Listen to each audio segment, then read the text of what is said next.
Restez informés chaque jour avec Scoop FM. Désormais, suivez nos journaux sur nos chaînes partenaires à Lubumbashi sur Sky Radio, la 97.7 MHz, à 6h, 9h, 12h, 15h, 19h et 21h.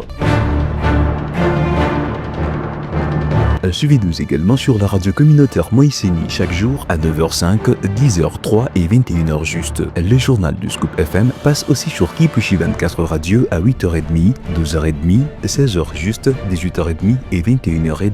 Retrouvez-nous également sur Vox Congo. Téléchargez dès maintenant l'application Vox Congo pour rester informé en temps réel.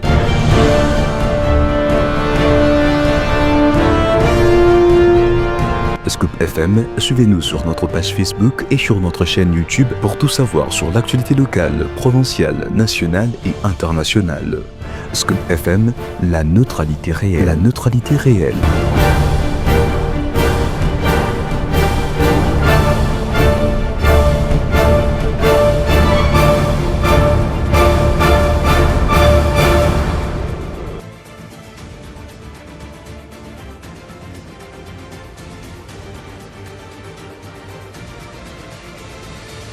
Très heureux de vous retrouver pour cette nouvelle édition d'information. Bonjour à tous. À la une de l'actualité, le cardinal congolais Fridolin Ambongo invoque au cours d'une prière ce dimanche 18 mai 2025 à la messe d'inauguration du pontificat du pape Léon XIV, la présence et l'assistance du Seigneur sur l'évêque de Rome.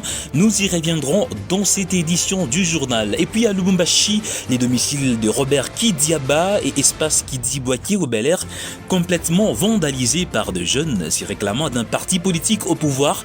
La femme de la légende du football et ses enfants ont été également terrassés par des frappes de tout genre de ces jeunes. Ce journal vous donnera plus de précisions. Je suis Gloire Diboué à la présentation sous la coordination de Christian Mouchompa. Bienvenue à tous.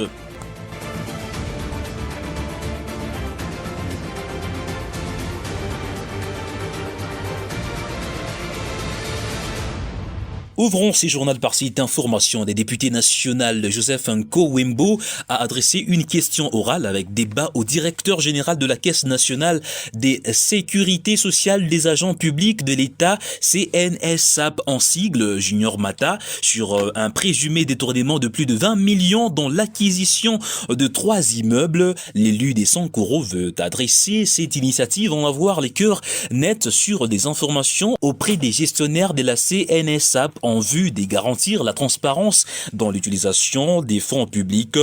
La semaine dernière, un tollé a été constaté sur les réseaux sociaux, des voix s'élevant pour accuser le numéro 1 de cette institution d'épargne des surfacturations. Ces informations font état notamment d'une acquisition immobilière par la CNSAP à Gombe pour un montant qui dépasserait le 30 millions de dollars américains.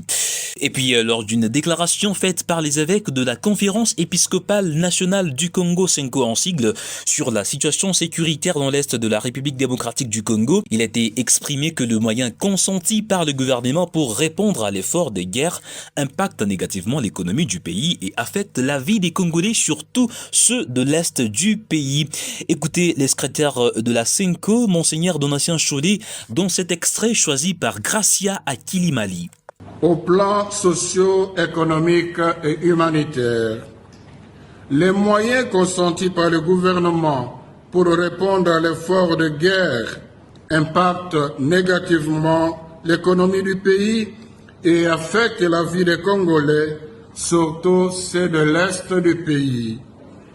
La fermeture des banques et des aéroports dans les territoires sous contrôle de AFC M23 impose à plusieurs familles les conditions de vie difficiles et précaires. Nombreux de ceux qui vivaient dans les camps de déplacés à Goma, aux alentours, contraints de retourner dans leur milieu d'origine, ont du mal à se réinsérer. Nous exprimons notre compassion et notre proximité spirituelle à toutes les victimes de ces situations dramatiques. Romains 12, 15.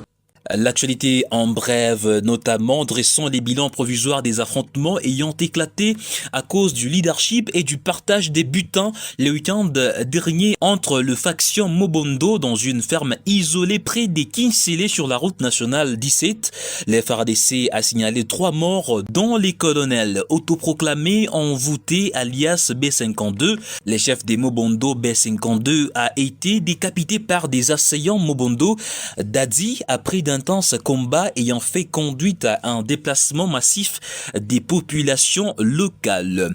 Tel qu'annoncé au sommaire ici à Lubumbashi, les domiciles de Robert Kidiaba et l'espace Kidibouaké au Bel Air complètement vandalisés par des jeunes se réclamant d'un parti politique au pouvoir.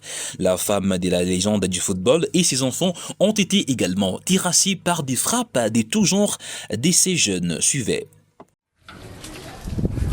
La résidence et les activités commerciales de l'honorable Robert Kidiaba Mouteba, légende du football congolais, ont été vandalisées la nuit de ce samedi 17 mai 2025 par des jeunes gens se déclarant membres du parti au pouvoir. Bah, c'est déclaré déjà bango balobi qui baza batoyi des pes na tala boye basi bati moi si la servante tu servaka basi bati na se ba obeta ba mélanger mibali na basi on a bango zaika ba trouble la parti politique et puis na état au ba mitia kinyonso na trouble na bango ba ebi pourquoi est-ce qu'ils faisaient ça. Ils ont saboté la terrasse donc. Habituellement, l'espace Kidibouaké sert tout de même de loisir pour la population du quartier Bel Air Savonnier, presque chaque week-end en occupant surtout la jeunesse. Ils sont au message sur le loisir, les jeunes n'habitent pas Moutabale, donc il y a un message sur le loisir, et pas moi loisir, moi ambiance, moi bien. Au-delà de pertes énormes enregistrées, la femme de Kidiaba et les enfants ont été tabassés. Pourquoi Makambo Salamaki? Pourquoi Kaka Awa? Pourquoi vraiment? Aucune raison logique, si pas un agenda caché contre l'entraîneur de gardien à l'équipe du président Moïse Katumbi. De faits qui se déroulent alors que Robert Kidiaba est à Kinshasa avec l'équipe pour le play-off. Sans défense et en plein désespoir, la famille Kidiaba espère que la justice peut trancher et condamner cet acte de vandalisme dans un pays qui se veut un état de droit. Poursuivons ces journaux. Recrudescence des banditismes urbains à Lubumbashi. À l'espace d'une semaine, 2 journalistes ont été victimes d'actes de vandalisme et d'insécurité dans la capitale du Haut-Katanga. Parmi eux, une journaliste de Nyota Télévision a vu son sac contenant de l'argent, téléphone et carte bancaire arrachés en plein jour par de jeunes motards qui la poursuivaient près de chez elle. Dans la nuit des samedis à ces dimanches, c'est Gédéon Elonga, journaliste à Abarikweli, est chargé des communications à l'inspection provinciale de l'éducation, qui a été la cible d'une attaque à son domicile. Sa voiture a été volée à sa résidence située au quartier Météo 2 dans la commune de Lubumbashi après une tentative de vol perpétrée par les hommes armés. L'actualité également des médiateurs de l'Union africaine, Faure Gnassingbé, également président du Conseil de la République togolaise, et les panels des facilitateurs de l'Union africaine se sont retrouvés autour d'une table samedi 17 mai à Lomé au Togo. C'est dans un communiqué de la présidence du Conseil de la République togolaise. Les échanges ont porté sur la fusion des processus de Nairobi et de Luanda. Les participants ont souligné la nécessité de coordonner les actions du médiateur et des facilitateurs dans un cadre intégré et plaidé pour une collaboration renforcée avec l'EAC, la SADC ainsi que des partenaires comme les Qatar et les États-Unis. Cette rencontre s'inscrit dans les cadres des efforts en faveur de la paix dans l'Est de la République démocratique du Congo et du renforcement des relations entre la RDC et le Rwanda, poursuit la même source. Tel qu'annoncé également au sommaire, le cardinal congolais Fridolin Ambongo a invoqué au cours d'une prière ce dimanche 18 mai à la messe d'inauguration du pontificat du pape Léon XIV la présence et l'assistance du Seigneur sur l'évêque de Rome. Avec lui, l'Église implore la bénédiction et les dons de l'Esprit Saint sur les successeurs de Pierre et son ministère. Suivez. Prions. Ô Dieu qui ne déçoit pas, celui ou celle qui t'invoque d'un cœur pieux et fidèle, exauce les supplications de ton Église et à ton serviteur, notre pape Léon, que tu as placé au sommet du ministère apostolique par le moyen de notre humble service. Accorde-lui ta bénédiction et fortifie-le par le don de ton esprit, afin que son haut ministère corresponde à la grandeur du charisme que tu lui as confié. Per Christum Dominum nostrum.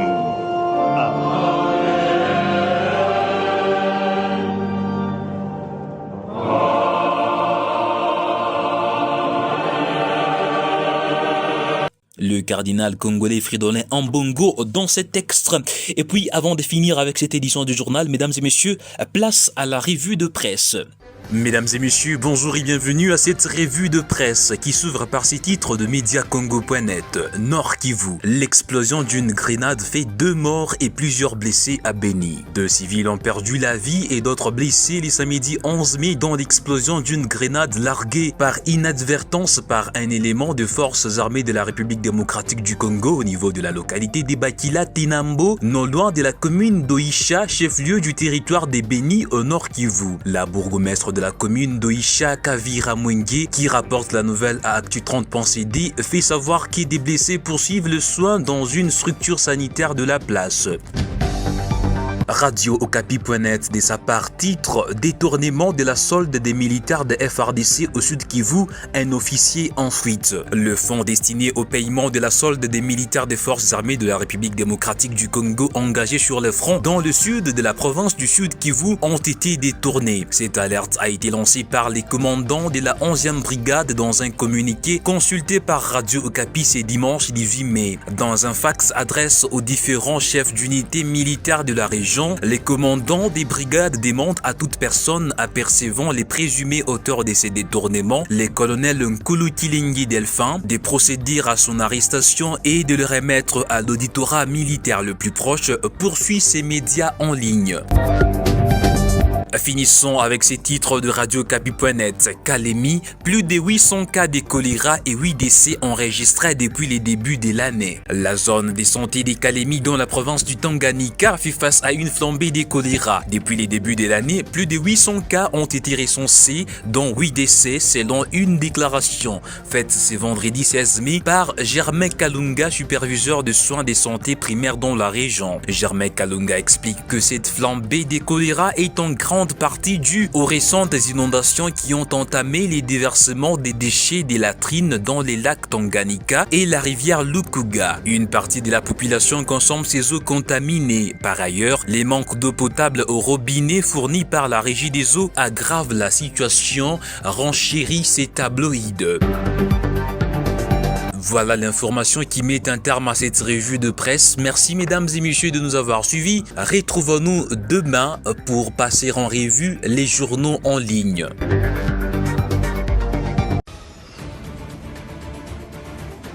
C'est par cette revue de presse que nous mettons un terme à cette édition du journal présentée par Gloire Diboué, réalisée par l'ensemble de l'équipe rédactionnelle sous la coordination de Christian Mouchampa. Retrouvons-nous demain pour un autre point sur l'actualité. D'ici là, portez-vous très bien. À très bientôt.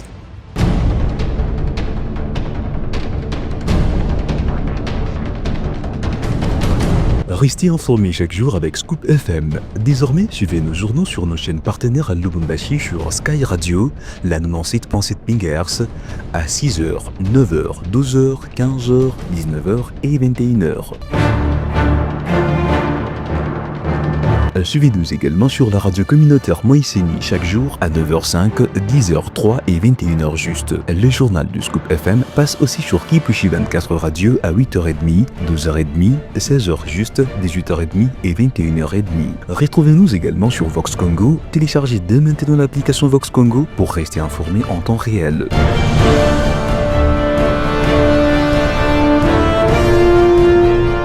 Scoop FM, suivez-nous sur notre page Facebook et sur notre chaîne YouTube pour tout savoir sur l'actualité locale, provinciale, nationale et internationale. Scoop FM, la neutralité réelle. La neutralité réelle.